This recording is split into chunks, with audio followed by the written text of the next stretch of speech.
Hello? I don't think she can hear you, lad. The helms must only retain but a small portion of their owner. I wager the rest is in transit to Valhalla to try and fix the mess left by their absence.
Olrun, once the daughter of a powerful chieftain.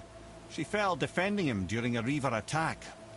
Olrun was escorted to Valhalla, where she chose to devote her afterlife to the pursuit of knowledge above all else.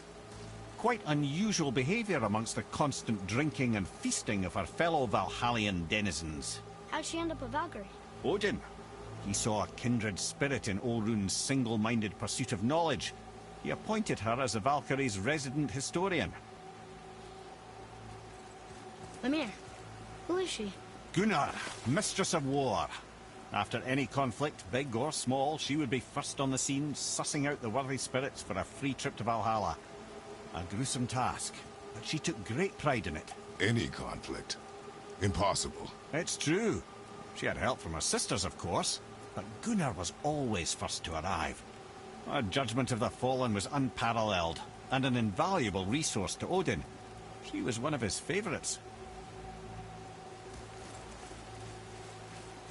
Ah, Gondul. Beautiful Gondul. And? Huh? That's it? Beautiful Gondul? No story or anything? Oh, sorry, lad. The sight of Gondul always took my breath away. Gondul had a silver tongue, a sharp wit, and struck a figure so stunning it literally drove men insane. Odin forbid her from setting foot in Midgard after a time, as insanity is not a welcome trait in Valhalla.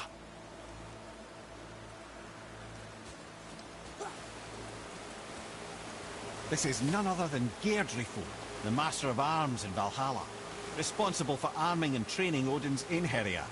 His what? His army come Ragnarok. The entire reason Valhalla exists, you see.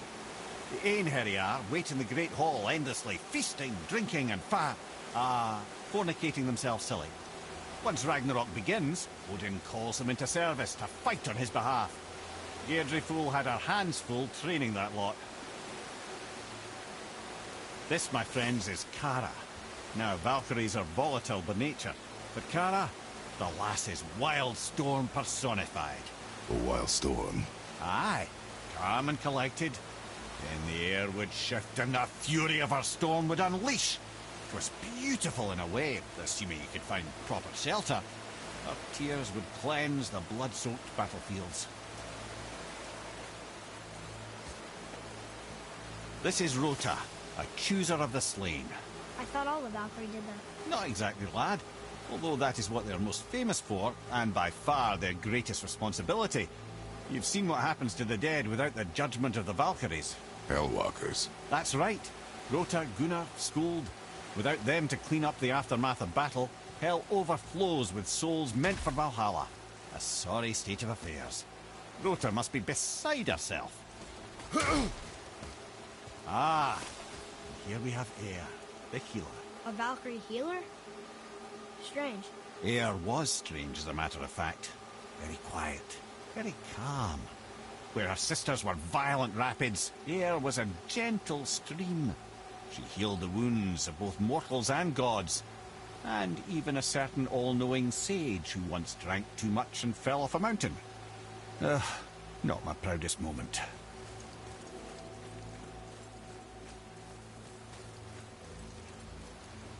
Well, well. Hilda, mistress of battle. She and Odin got on quite well, actually. Her and the other Valkyries, not so much. She would spend most of her time here in Midgard observing discord between the living, and sewing some up herself from time to time. She lived for conflict. Some say she was conflict personified. I wonder what will become of her now that she's free.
Brother! Get up, brother!